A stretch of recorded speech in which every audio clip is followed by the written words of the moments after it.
उस दिन समझ आया, खाना सिर्फ पेट नहीं भरता, यादें भर देता है। ये कहानी स्वाद की नहीं, अधूरी ख्वाहिशों की है। तो hello my story lovers, welcome back to a new story. तो आज की स्टोरी हमारी दादी की रसोई, आखिरी दुआ। बर्फ और कोहरे से ढका वो सर्द सुबह का काम, मिट्टी की खुशबू और चूल्हे की आग की गर्मी ही जैसे पूरा घर जगा रही थी। दादी सरस्वती देवी मिट्टी की हांडी में सब्जी पकाते हुए मुस्कुरा रही थी। चूल्हे की जलती लकड़ियों की आवाज उनके दिल में उभरती यादों से मिल रही थी। उन्होंने पलकें बंद की और धीरे से कहा, कितने साल हो गए, अगर विवान होता तो उंगलियां चाट जाता ये सब्जी खाकर।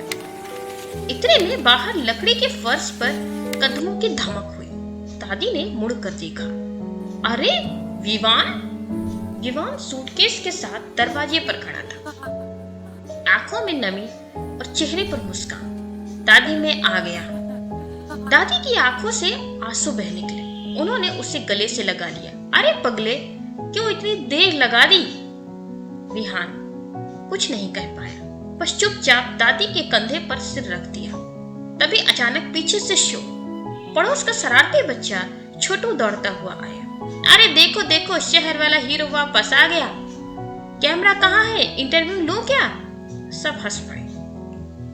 उसी वक्त दरवाजे की तरफ से हवा के झोंके के साथ और सामने खड़ी थी गांव सबसे खूबसूरत और हंसमुख लड़की माया, विवान की बचपन की दोस्त। विवान उसे देखकर जैसे रुक गया, आंखें झपकना भूल गया। माया मुस्कुराई, स्वागत है मिस्टर शहर। अब भी दाल रोटी खाना आता है, ये सिर्फ पिज्जा बर्गर है। विवान भी मुस्कुराया, सीख जाऊंगा अगर तुम सिखाओगी तो। छोटू उछलते हुए बोला, अरे दादी, शादी करा दो इन दोनों की।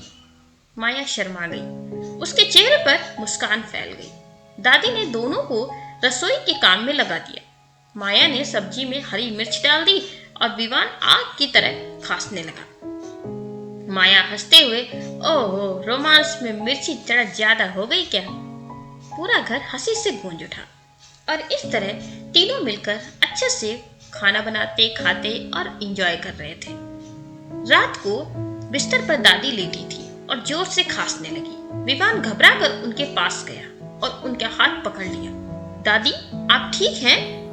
दादी धीरे से मुस्कुराई, बस बेटा, शरीर पुराना हो गया है ना, लेकिन एक ख्वाहिश है, अगर माया जैसी लड़की तुम्हारी जिंदगी में आ जाए तो आंखें बंद करते हुए भी सुकून मिलेगा। विवान के गाल पर आंसू लग गए। दादी, अब मैं किसी चीज को खोना नहीं चाहता। मैं माया से। और अगली सुबह नदी किनारे फूलों की माला बनाती हुई माया अकेली बैठी थी। विवान धीमे कदमों से उसके पास आया। माया, क्या तुम सच में मेरी जिंदगी का हिस्सा बनोगी? माया मुस्कुराई, सोचूं हाँ बोलूं या ना। और फिर उसने फूलों की माला विवान के गले में डाल दी। अचानक कहीं से पंडित जी भी आ गए। अरे वाह, मुहूर्त निकाल दूं क्या? सब हंसने लगे। दोनों हंसते हुए घर लौटे, लेकिन घर में सन्नाटा था। दादी बिस्तर पर शांति से लेटी थी। उनके चेहरे पर हल्की सी मुस्कान थी, जैसे बस सो रही हूं। टेबल पर एक चिट्ठी रखी थी जिसमें लिखा था, विवान, याद रखना, खाना सिर्फ पेट नहीं भरता, यादें भर देता है। रिश्ते सब्जी जैसे होते हैं, दिल से पकाओगे तो हमेशा खुशबू देंगे। माया को मत खोना। विवान रोते हुए चूल्हे के पास बैठ गया, कटोरी में दाल भरी और एक कौर लिया और आंसू खुद ब खुद गिरते गए। दादी, आपका स्वाद कभी खत्म नहीं होगा और ना आपकी सीख। आसमान में सूरज की पहली किरण उभरी। घर में खुशबू फिर से फैल गई, दादी की दुआओं की खुशबू। विवान और माया ने शादी कर ली। दादी का घर फिर से हरा भरा हो गया। वो दोनों खुशी खुशी उस घर में रहने लगे, लेकिन उन दोनों के साथ दादी का प्यार और आशीर्वाद हमेशा रहा। सो फ्रेंड्स, इस कहानी का मैसेज यही है कि प्यार, खाना और परिवार, इनकी कीमत तभी समझ आती है जब कोई दूर चला जाता है। उनके पास रहकर हमें उनकी कीमत और कद्र दोनों ही नहीं होती है।